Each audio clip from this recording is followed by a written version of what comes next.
আসসালামু আলাইকুম, সবাইকে অ্যাকাউন্টিং এ স্বাগতম। তোমাদের অনেকেরই একটা কনফিউশন অনাদায়ী পাওনা এবং অনাদায়ী পাওনা সঞ্চিতির মধ্যে। আসো এই ভিডিওতে সেটা ক্লিয়ার করে দিই। অনাদায়ী পাওনা বলতে বোঝায় দেনাদার থেকে যে টাকাটা আর আদায় করা সম্ভব না, অর্থাৎ তুমি এটা নিশ্চিত হয়ে গেছো দেনাদার আর তোমাকে এই টাকাটা পরিশোধ করবে না। এই অনাদায়ী পাওনাকে কিন্তু আমরা কুঋণও বলতে পারি। তাহলে যেটা এটা নিশ্চিত হয়ে গেছে, অনেক চেষ্টার পরেও দেনাদার থেকে এই টাকাটা আদায় করা যায় না বা যাবে না, এই জন্য এটা নাম দেওয়া হচ্ছে নিশ্চিত ক্ষতি। অর্থাৎ এটা নিশ্চিত হয়ে গেছে, এটা আমার ক্ষতি হয়ে গেছে। এখন আমি এই অভিজ্ঞতা থেকে এটা বুঝতে পারলাম যে ভবিষ্যতেও আমার কিছু দেনাদার এরকম করে টাকা কম দিতে পারে, তাহলে তখনও তো আমার ক্ষতি হবে। এই ক্ষতিটা আমি পূরণ করবো কোথা থেকে?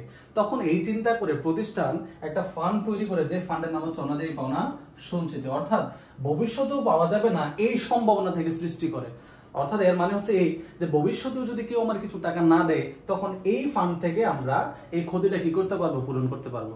তাহলে এটা কিন্তু নিশ্চিত না, দিতে পারে মানে নাও দিতে পারে, এই সম্ভাবনা থেকে সৃষ্টি করছো। তাহলে ক্ষতি হতে পারে আবার নাও হতে পারে, হলে তুমি এটা ব্যবহার করবা। এই জন্য এটাকে বলা হচ্ছে সম্ভাব্য ক্ষতি। তাহলে আমরা মনে রাখবো অনাদায়ী পাওনা হচ্ছে যেটা পাবো না, নিশ্চিত হয়ে গেছে, এটা নিশ্চিত ক্ষতি। আর অনাদায়ী পাওনা সঞ্চিত হচ্ছে ভবিষ্যতে আবার কিছু টাকা নাও পেতে পারি, সেই ক্ষতি পোষানোর জন্য যে তহবিলটা সৃষ্টি করা হয় ওটার নাম হচ্ছে অনাদায়ী পাওনা সঞ্চিতি। তাহলে এটা আমার কাজে লাগতেও পারে নাও লাগতে পারে, এই জন্য এটাকে বলা হচ্ছে সম্ভাব্য ক্ষতি। Thanks for watching.